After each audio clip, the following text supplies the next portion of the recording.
2025 में ना चला इक्विटी और ना ही चला कोई क्रिप्टो, चला है तो सिर्फ एक चीज, वो है मेटल्स। गोल्ड ने, चांदी ने, कॉपर ने, एल्यूमिनियम ने आग लगा दी। अगर हम गोल्ड की बात करें तो $45,000 तक पहुंच चुका है, सिल्वर $78 को क्रॉस कर चुका है और कॉपर ने तो आग लगा के $12,400 को भी क्रॉस कर दिया है। तो अब आज के दिन हर कोई एक्साइटेड है कि भैया अगर मुझे मेटल में निवेश करना है तो कौन से मेटल में किया जाए, कौन से सिचुएशन में किसको चूज किया जाए, किसकी एक्सपेक्टेशंस 2026 में सबसे ज्यादा है, क्या बन रहे हैं डेटा पॉइंटर्स। और अगर निवेश करना है, फॉर एग्जांपल आप बोलो कि भैया मुझे कॉपर में निवेश करना है, तो इंडिया में रहते हुए आप कॉपर में निवेश कैसे कर सकते हो या कोई ऑप्शन है या नहीं, सब कुछ डिटेल में कवर करेंगे आज के इस वीडियो में। ऑल्सो जो आपका सवाल है कि क्या ये एक बबल बन चुका है या फिर बबल की स्टार्टिंग हो चुकी है, इसको भी हम कवर करेंगे। अगर मैं वैसे इस पॉइंट की बात करूं, देखिए बबल तो बनना अभी दूरी है, क्योंकि जिस तरीके के यूजर्स बढ़ रहे हैं उसको अभी हम सेकंड स्लाइड में डिस्कस करेंगे, पर बबल वाली बात नहीं है। पर क्या अभी भी इतना स्कोप है?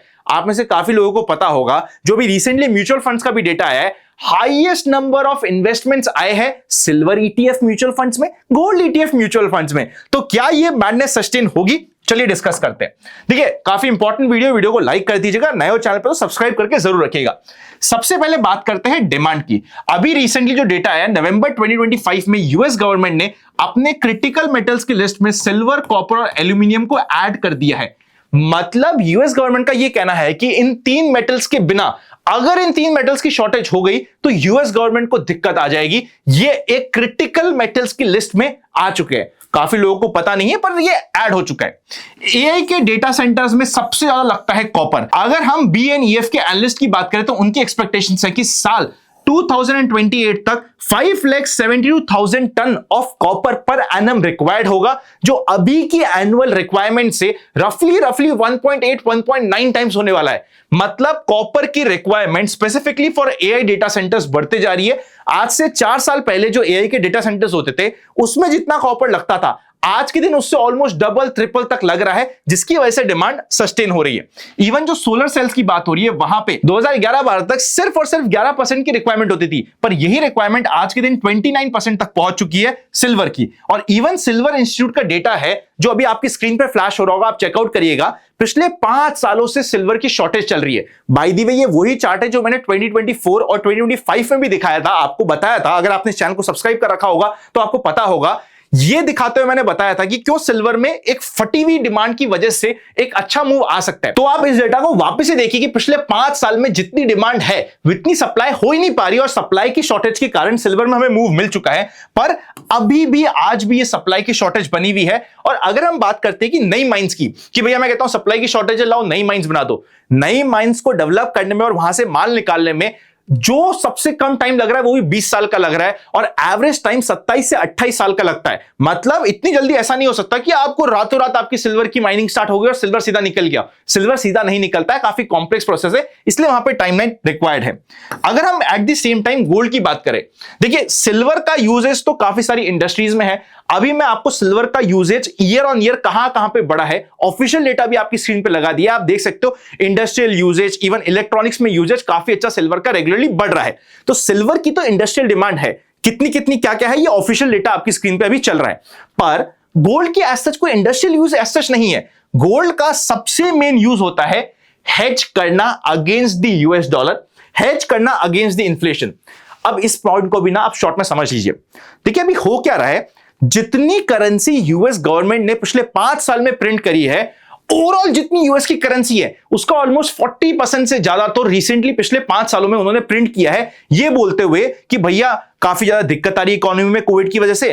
कोविड की इकोनॉमी की दिक्कत को सॉल्व करने के लिए हमने यूएस करेंसी को प्रिंट किया, लोगों के हाथों में पैसा दिया, एक्सपेंशनरी मेजर्स लिए, लोगों के हाथों में पैसा आया तो लोगों ने एक्सपेंडिचर किया। लोगों ने एक्सपेंडिचर किया तो उसकी वजह से इकोनॉमी, देखिए किसी का खर्चा किसी की इनकम, लोगों के हाथ में पैसा दिया, लोगों ने एक्सपेंडिचर किया, एक्सपेंडिचर की वजह से कंपनीज की प्रॉफिटेबिलिटी हुई, स्टॉक मार्केट अच्छा हुआ, लोगों ने निवेश किया तो क्रिप्टो मार्केट, बाकी सारे एसेट्स भी अच्छे हुए, और ऐसा हमने मनी फ्लो बढ़ा दिया।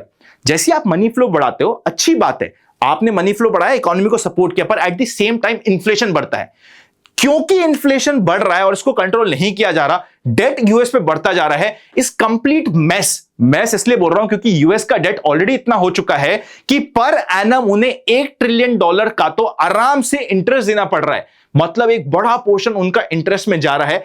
आज के दिन यूएस के डिफेंस का जितना बजट है उतना ही रफली उनका डेट में जा रहा है। तो इतने बड़े एक्सपेंडिचर के कारण यूएस के ऊपर हमें विश्वास होना कम हो रहा है, यूएस के डॉलर के ऊपर हमें विश्वास होना कम हो रहा है। इसीलिए लोग एज एन हेज गोल्ड में निवेश कर रहे हैं। और सिर्फ आम आदमी नहीं, कंट्री से कंट्री निवेश कर रही है। आज के दिन हाईएस्ट रिजर्व्स है यूएस का 8,133 टन का। सेकंड आता है रफली जर्मनी का 3,351 टन।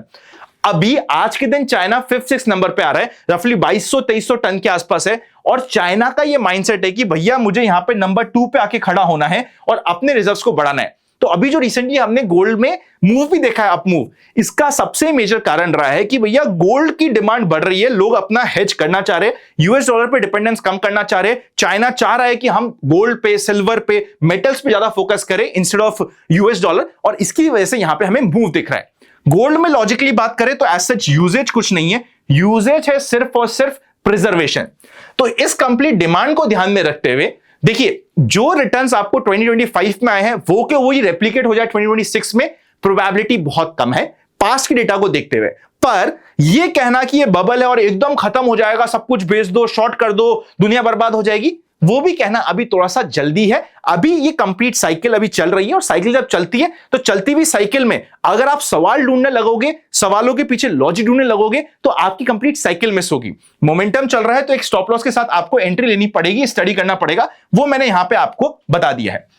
नेक्स्ट पॉइंट ये आता है कि अगर चलो हम ये समझ आ गया सारी चीजें, अब मुझे इन्वेस्ट करना है इंडिया में रहते हुए, बाय द वे गोल्ड में करना है, सिल्वर में करना है, उसके लिए कुछ रेशियोज होते हैं जिसको हम अपनी नेक्स्ट स्लाइड में कवर करेंगे। पर अगर निवेश करना है तो कैसे किया जाए, ठीक है। सबसे पहले गोल्ड की बात कर लेते हैं। गोल्ड में पहला ऑप्शन आता है सोवरेन गोल्ड बॉन्ड्स। आज के दिन नए सोवरेन गोल्ड बॉन्ड्स नहीं इशू हो रहे हैं, क्योंकि नए इशू नहीं हो रहे, ये अपॉर्चुनिटी आपके लिए खत्म हो चुकी है। वरना ये बेस्ट तरीका था गोल्ड में निवेश करने का। बेस्ट में क्यों कहता हूं, यहां पे आपको 2.5% का इंटरेस्ट मिलता था, मार्केट प्राइस से 50 रुपए का डिस्काउंट मिलता था, plus at the same time tax free होता था ये सरकार की तरफ से। तो ये बेस्ट तरीका था। पर आज के दिन ये सारे तरीके का जो भी बेनिफिट था वो खत्म हो चुका है। अननेसेसरी आप ढूंढने की कोशिश करोगे तो सरकार की तरफ से नए एसजीबी बॉन्ड्स नहीं आ रहे, तो ये वे खत्म हो गए। सेकेंड तरीका आता है कि आप अपना एक डीमैट खुलाएं। डीमैट अकाउंट ओपनिंग लिंक्स आपको डिस्क्रिप्शन में मिल जाएंगे। बेस्ट ब्रोकर्स के demat account opening links description में आप जाके चेकआउट कर सकते हो। डीमैट खुला है, डीमैट के थ्रू ईटीएफ में बाइंग कर ले। देखिए, ईटीएफ में बाय करने के लिए काफी सारे अच्छे नाम हैं। फॉर एग्जांपल अगर जस्ट मैं आपके लिए इंफॉर्मेशन से के लिए बोलूं तो एसबीआई का ईटीएफ में अच्छे वॉल्यूम्स है, यूटीआई के गोल्ड ईटीएफ में अच्छे वॉल्यूम्स है, निपॉन में ठीक ठाक वॉल्यूम्स है। पर ईटीएफ की बाइंग में एक बड़ा स्कैम हो जाता है आपके साथ, उसको समझ लीजिएगा। अभी रिसेंटली मैं ये सिल्वर के एग्जांपल से बात करता हूं। सिल्वर का बीच में अभी 3-4 दिन पहले, 5 दिन पहले डिप आया था, जिसमें सिल्वर एक साथ टूटा था।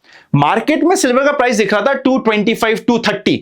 ईटीएफ में प्राइस चले गया था 2 लाख के भी नीचे का। क्यों?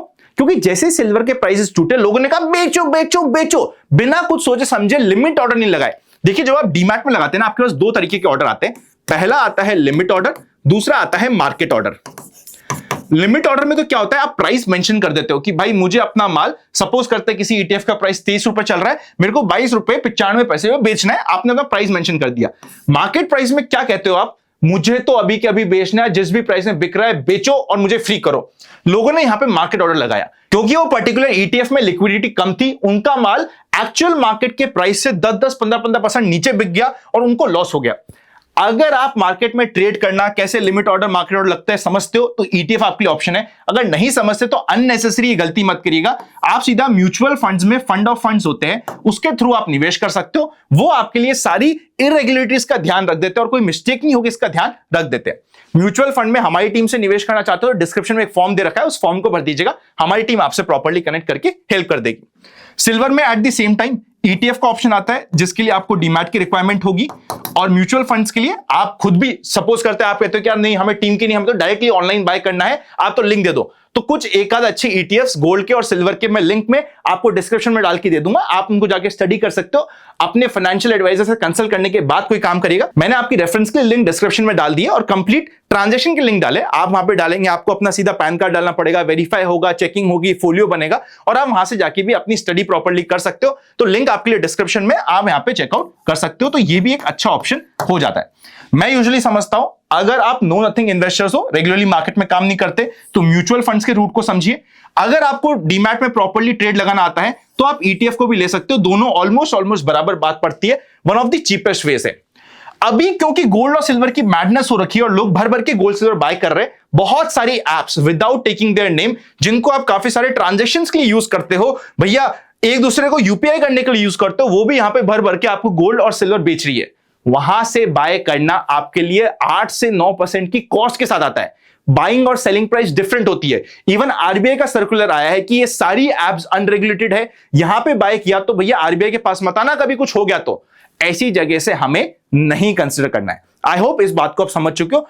एप्स जैसे कि जिनके आप प्रमोशन बहुत सारे देख रहे हो, काफी सारी एप्स प्रमोट करने के लिए पैसा दे रही है, मेरे पास तो ब्लैंक चेक पड़ेगी भैया आप जाके प्रमोट कर दो, बट क्योंकि मैं बाय नहीं करता तो मैं ऑब्वियसली आपको नहीं कह सकता कि आप जाके उन एप्स में फंसो, तो उससे संभल के रहिएगा। नेक्स्ट बात करते हैं कॉपर की।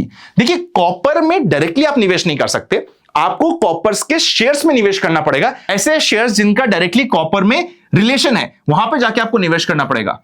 ड्यू टू कंप्लायंस पर्पस मैं इनके नाम आपको यहां पे नहीं बता सकता as per SEBI compliance rule, पर आप इसको गूगल करेंगे आपको पता चल जाएगा। और अगर आपको नहीं समझ आता कि कौन सा है, काफी सारे ईटीएफ्स अवेलेबल हैं। आप जस्ट अपने डीमैट अकाउंट में जाके सर्च करिएगा मेटल ईटीएफ, आईसीआईसीआई का और भी काफी सारे फंड हाउसेस के आपको यहां पे ईटीएफ मिल जाएंगे। वहां पे जाके आप नाम चेक कर लीजिएगा, आपको पता चल जाएगा कि उन्होंने किधर निवेश कर रखा है। और कॉपर में अगर किसी को एक्सपोजर चाहिए तो वो इनको स्टडी कर सकता है। मेरा पर्सनल माइंडसेट क्या कहता है, अब उसको समझते हैं। देखिए कहां पे निवेश करना है, इसका काफी इंपॉर्टेंट एक क्राइटेरिया होता है गोल्ड सिल्वर रेशियो। ये वही रेशियो है जिसके बेसिस पे जब गोल्ड और सिल्वर दोनों 1-1 लाख के आसपास का था, मैंने कहा था भैया गोल्ड छोड़ो, सिल्वर में आपको एक्सपोजर ध्यान देना होता है।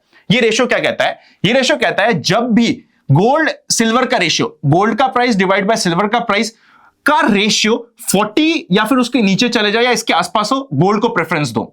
100 या फिर उसके ऊपर चले जाए तो हमेशा सिल्वर को प्रेफरेंस दो।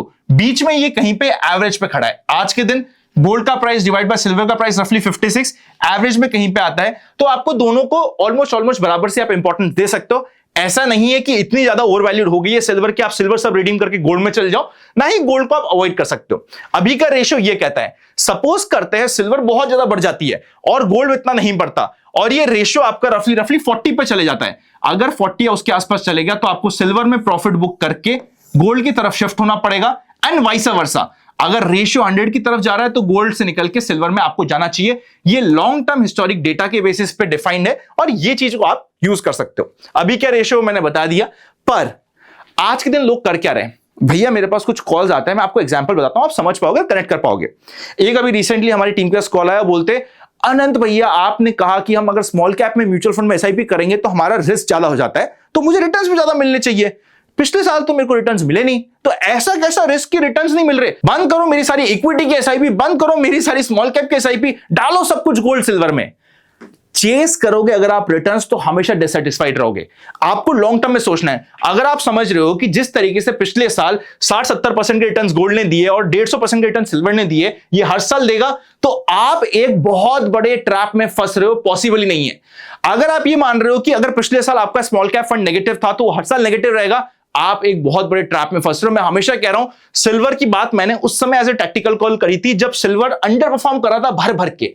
अगर आप थोड़ा सा लॉजिकल होके, आम आदमी क्या करता है, आम आदमी देखो, आपने इस चैनल को सब्सक्राइब कर रखा है तो आपको स्पेशल आदमी बनना पड़ेगा। आम आदमी क्या करता है, best performing mutual fund, best performing fund, best performing investments search किया, जिस भी एसेट ने पिछले 1 साल में सबसे अच्छा परफॉर्म करा होगा, मोर और लेस पिछले 3 साल और 5 साल के रोलिंग रिटर्न में वो नंबर 1 दिख जाएगा। देखो रोलिंग रिटर्न्स और रिटर्न्स के जो डेटा होता है ना, रिसेंट का 3 साल 5 साल का, वो मैं तो कहता हूं सबसे फुलेस्ट तरीका है कोई भी फंड डिसाइड करने के लिए, कोई भी इन्वेस्टमेंट डिसाइड करने के लिए और एसेट क्लास डिफाइन करने के लिए। अभी आप चेकआउट करोगे सिल्वर के रिटर्न्स और चेक करोगे उसके इक्विटी से, आप बोलोगे सिल्वर ही अच्छा होता है ना यार, इक्विटी में क्यों जाना। उसी तरीके से अगर आप 2023 में जाके बात करते हैं, 2024 में बात करते हैं, आप बोलते गोल्ड सिल्वर तो बकवास है, सब कुछ इक्विटी स्मॉल कैप में डाल दो। नहीं करना होता ऐसा। पास्ट में पिछले 1 साल 3 साल 5 साल के डेटा के बेसिस में मत करिए, लॉन्ग टर्म एवरेजेस को सोचिए, पोर्टफोलियो को सोचिए। गोल्ड सिल्वर में चाहे आप कितना भी एग्रेसिव हो जाए, आपके पोर्टफोलियो का 15 to 18% से ऊपर का अगर है तो कोई कन्विक्शन होना चाहिए आपके पास, कोई स्टोरी होनी चाहिए, वरना 15 to 80% is on the higher side ideal figure जो आपका गोल्ड सिल्वर में हो सकता है। इसके ऊपर फिगर है तो कुछ तो गड़बड़ है आपके पोर्टफोलियो के साथ, सोच लीजिएगा। एट द सेम टाइम अगर आपका पर्पस है मेरे को अप्रिसिएशन चाहिए, ऐसा मैं क्यों कह रहा हूं, अभी आपके स्क्रीन पे मैंने कंप्लीट चार्ट लगाया है, different bullish cycle of metals में कैसा परफॉर्मेंस हुई है। अगर बुलिश साइकिल चल रही है, पास्ट में देखा गया है कि सिल्वर की performance as compared to gold तेज होती है, मतलब सिल्वर बेटर परफॉर्म करता है बुलिश साइकिल में, पर जब वो बुलिश साइकिल खत्म होती है सिल्वर करेक्ट भी ज्यादा होता है। जब तक मोमेंटम है तब तक सिल्वर गोल्ड से बेटर परफॉर्म कर रहा है, ऐसा पास्ट हमें बता रहा है। तो इसीलिए अगर आपका रिस्कीनेस पर्पस है, आप हाई रिस्क लेके कैपिटल अप्रिसिएशन को फोकस करना चाहते हैं, तो आप सिल्वर को प्रेफरेंस दीजिए। अगर आपका फोकस है कि नहीं यार मेरे को मेटल्स में निवेश करना है पर कैपिटल प्रिजर्वेशन भी उतना ही इंपॉर्टेंट है, तो लॉन्ग टर्म में देखा गया है कि gold is a better option अगर आप कैपिटल प्रिजर्वेशन की तरफ जाना चाह रहे हो। अपने खुद के रिस्क प्रोफाइल के अकॉर्डिंग आपको डिफाइन करना पड़ेगा, पिछले 1 साल के रिटर्न्स को देख के डिफाइन नहीं होगा। हमारी म्यूचुअल फंड डिस्ट्रीब्यूशन टीम की हेल्प की रिक्वायरमेंट की है आपको, तो डिस्क्रिप्शन जाके चेकआउट करिएगा और आपको हमारी टीम प्रॉपर्ली गाइड करने की कोशिश करेगी। डीमैट अकाउंट नहीं है तो उसके लिए भी लिंक आपको डिस्क्रिप्शन में मिल जाएंगे। काफी कुछ एनालाइज करके दिया है हमने आपको आज के इस वीडियो में, पर्पस भी आपका डिफाइन हो गया है, एलोकेशन डिफाइन हो गया है। सीक्रेट ट्रिक, ये ट्रिक बहुत कम यूज करते हैं बट ये सीक्रेट ट्रिक है जिसके बेसिस पे मैं पर्सनली इसको काफी यूज करता हूं, तो ये हमने यहाँ पे डिस्कस कर लिया है। वीडियो अच्छा लगे तो लाइक कर दीजिएगा, नए हो चैनल पे तो सब्सक्राइब कर दीजिएगा। Happy learning and I will see you very soon. एक इंटरेस्टिंग पॉडकास्ट है प्रॉपर्टी के ऊपर कि किस तरीके से प्रॉपर्टी मार्केट रहा है दुबई का और क्या अपॉर्चुनिटीज है, चेकआउट करे बिना मत जाइएगा। सी यू वेरी सून।